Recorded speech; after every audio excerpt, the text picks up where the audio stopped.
Good morning, Whittier Wildcats. I'm Celeste. And I'm Ramon. Welcome to WETV. Please stand up for the Pledge of Allegiance. Put your right hand over your heart. Ready, begin. I pledge allegiance to the flag of the United States of America and to the republic for which it stands, one nation, under God, indivisible, with liberty and justice for all. Please remain standing for the Whittier Wildcat Pledge. Ready, begin. I am a Whittier scholar. I am respectful. I am responsible. I am safe. I always do my best and I strive for excellence. Here's Mr. Kirkendall with the birthdays. Good morning, Whittier Elementary School students and staff. It's me, Mr. Kirkendall, and as always, I'm here to do the birthdays for November, week 4. Okay, we're in the last week of November, and hopefully your Thanksgiving break was a time of reflection of how you're grateful and thankful for so many things, and hopefully you had some good time with family and friends, and you're well rested. Okay, so you know how I like to start off something a little funny, a little something interesting out of my book here. So let's go with the interesting first. So did you know that a baby panda, the panda bear, a baby panda bear is smaller than a mouse when it's born? So a baby panda bear is smaller than a mouse when it's born. It's amazing how a little bear, right, or a big bear, a panda bear, a bear, could be as small as a mouse, like actually like that big, just little, right? A little mouse when it's a baby. Okay, let's get on with the joke. All right, what do I have here? All right, why did Jimmy throw the clock out the window? Why did Jimmy throw the clock out the window? Well, he wanted to see time fly. All right, that's kind of clever. I like it. All right, on to the birthdays. Week 4. Week 4 in November. We start off with Abigail out of Miss Diacana's class. Genesis out of Miss Fance's class. Adeline out of Miss Hernandez's class. Liliana out of Miss Wybanga's class. Giancarlo out of Miss Jeffers' class. Elijah out of Miss Bramhall's class. Santiago out of Miss Vaughn's class. Xavier, hey Xavier, out of Miss Paulson's class. Riley out of Miss Brandon's class. Justice out of Miss Pichardo's class. Tracy out of Miss Carpenter's class. Noah out of Miss Diacana's class. Gregorio, otherwise known as Greg, out of Miss Sanders' class. Colette out of Miss Cole's class, and Abrielle out of Mr. Gaffney's class. All right. That concludes the birthdays for week 4 in November. I'll see you next time in December, okay? So remember this, make it a great day or not. The choice is yours. See you next time, everybody. Bye-bye. Here's Know Your Math from Ms. Johnson.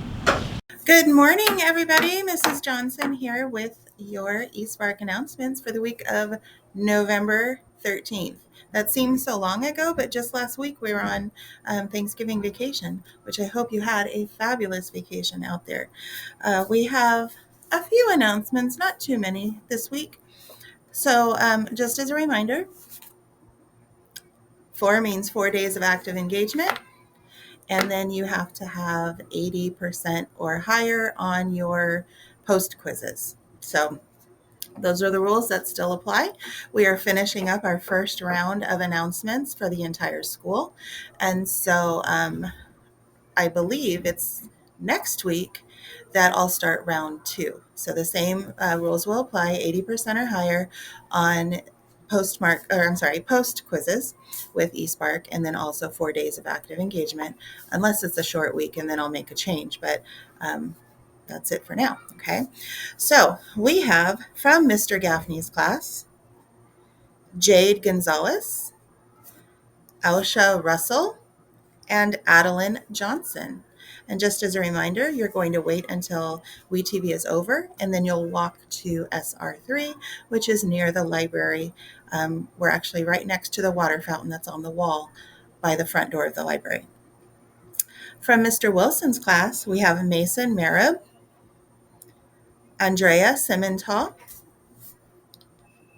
and those are the two from Mr. Wilson's wonderful class. And then we do have some fourth graders, and these kiddos are from Miss Sanders' class. So I would love to see Noelle Saldana, Allison King, Donald Baptista, and Alexis Howard. When WETV is all over, I would love for you guys to walk to SR3 to claim your prize. I do have a couple of questions. The first question is for kids in grades K through 2, and I'd like you to put put the numbers in order from greatest to least, okay? So in Miss Sanders' class, we had 4 students. In Mr. Wilson's class, we had 2 students. And in Mr. Gaffney's class, we had 3 students. So if you're a kinder, first, or second, can you put those numbers in order from greatest to least?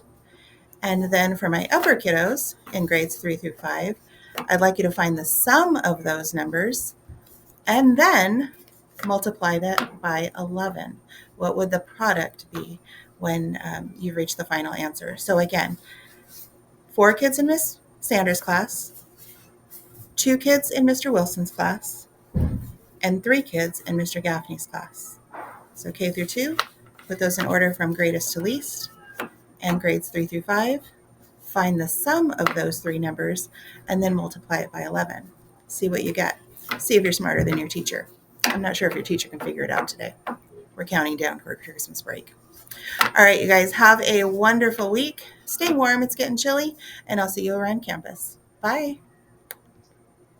Here's Wordy Wednesday with Miss Breeze. Hi guys, it's Mrs. Breeze here with Wordy Wednesday. So I'm going to get right to it. When I say the word, if you don't know the word, 1. You've heard the word, 2. You can tell what the word means, at 3.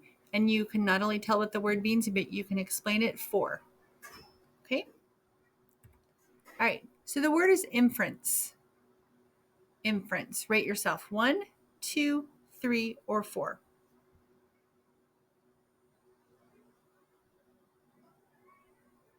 So an inference is an idea or a conclusion based on evidence or reasoning. So that means you use information from text. If you're making an inference while you're reading, you use information from what you've read, and you also use information from what you already know, your prior knowledge.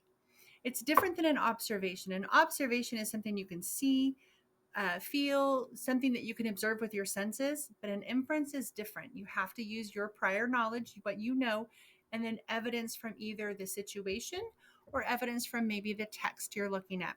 So I thought I'd give you a couple examples to kind of practice inference, because inferencing, or to make an inference or to infer, is kind of an important skill.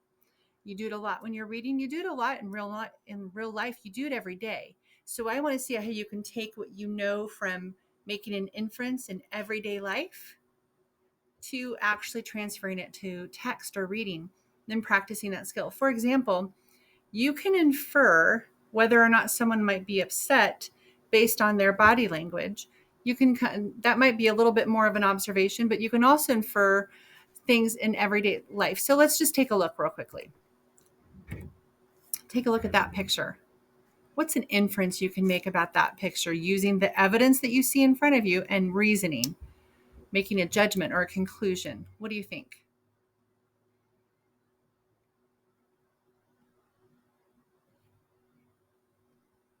Okay, we're going to go on.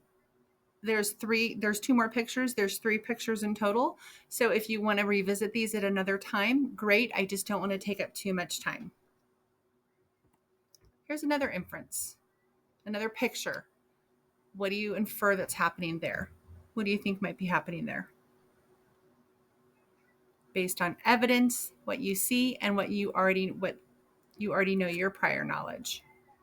Okay, this last one is my favorite one. What's going on here? Make an inference. What do you think might be happening? It's a great picture.